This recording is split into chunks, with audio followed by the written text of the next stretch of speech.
Thousand Suns. Tough day, huh? Hey everyone, I'm Papa Bear, and today we're going to talk about the new Balance Dataslate for Warhammer 40,000. And I'm going to give you my thoughts on the winners, on the losers, and some of everything in between both. So first, some of the big winners here are the Eldari. Now, at the beginning of 10th, infamously, they were just overpowered for what they could do. They were taking over tournaments left and right. Okay, and since then, they've been hit with nerf after nerf after nerf to try to get them balanced out. And after all those nerfs, they're finally starting to get a little bit of help here because they've just been nerfed so heavily since the beginning of this edition. So the Wraith Guards are down 10%, and my favorite, the Wraith Knight, is also down 10% in points. So you get a buff there. The Wraith Knight is down to 495 from 510.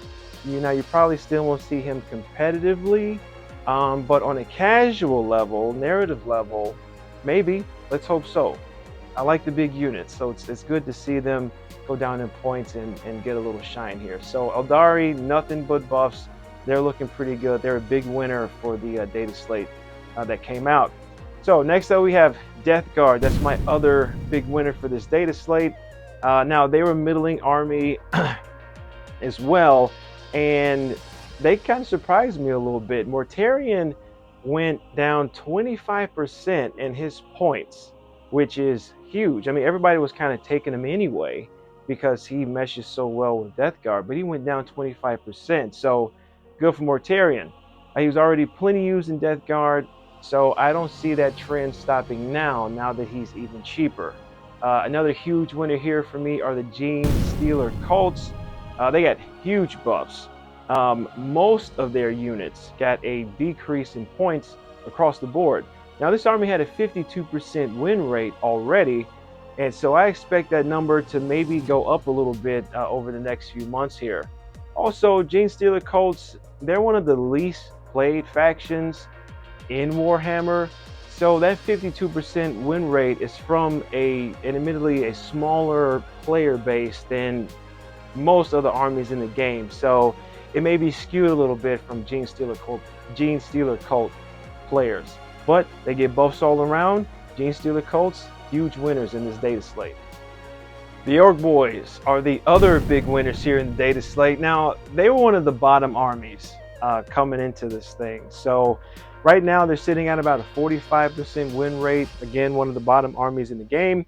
And as a result of this, they got 14 separate units saw complete buffs for their army. So Meganobs, Boys, Beast Snagga Boys, all cheaper now. So we'll see how the boys end up in the future.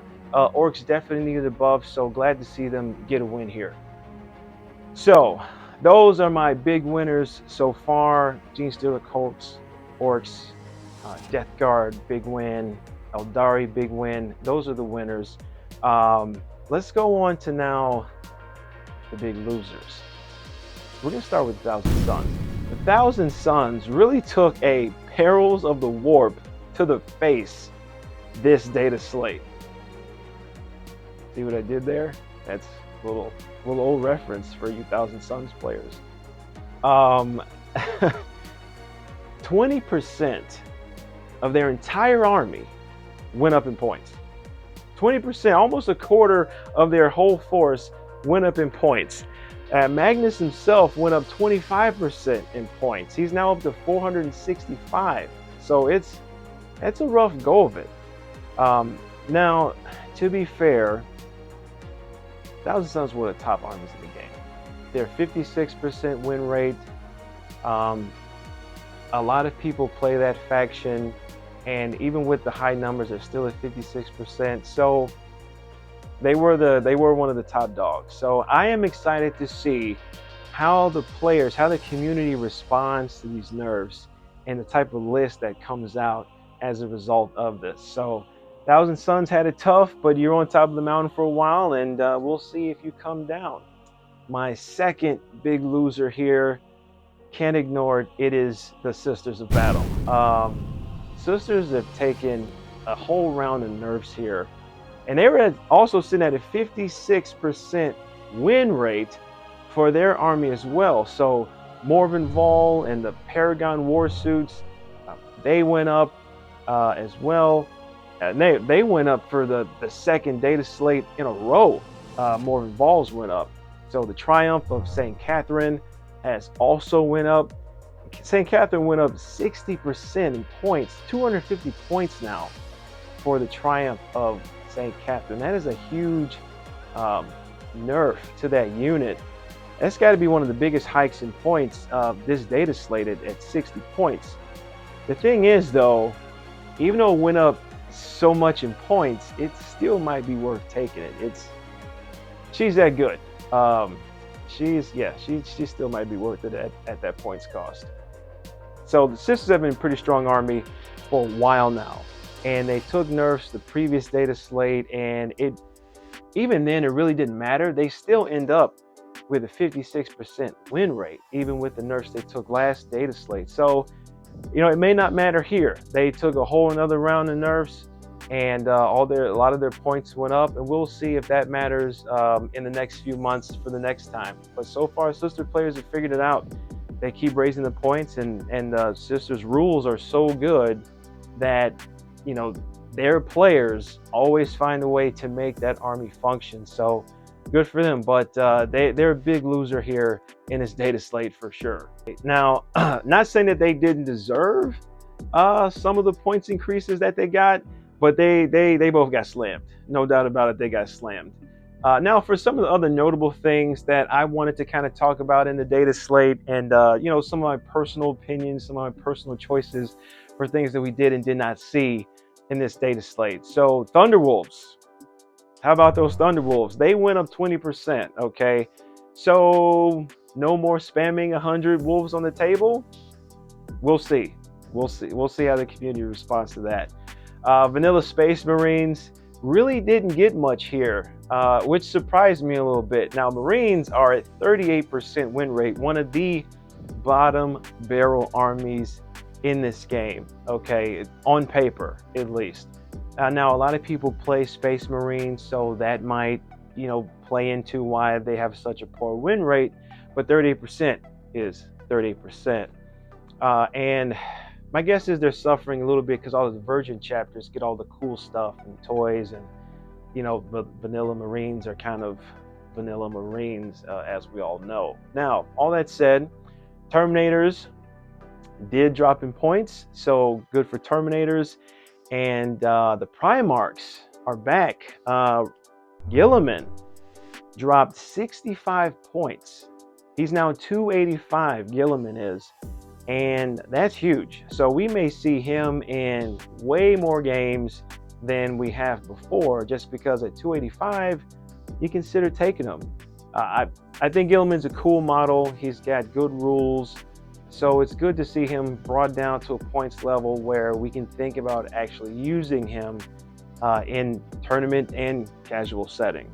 So I think it's great. Now, on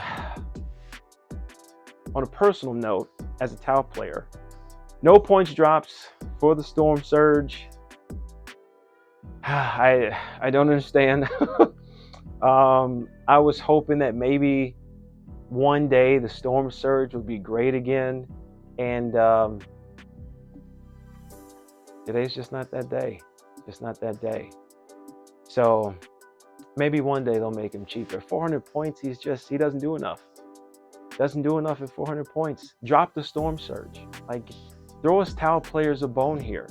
Make Storm Surge great again. Silent King. Silent King finally has a Triarch keyword, so now he'll be usable in the Phalanx detachment in the Codex.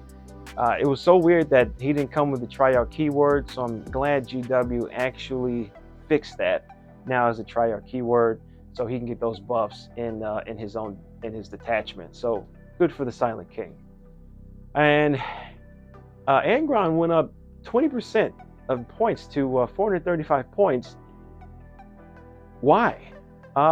World Eaters are sitting at 49% win rate, so they're right in that sweet spot that GW loves.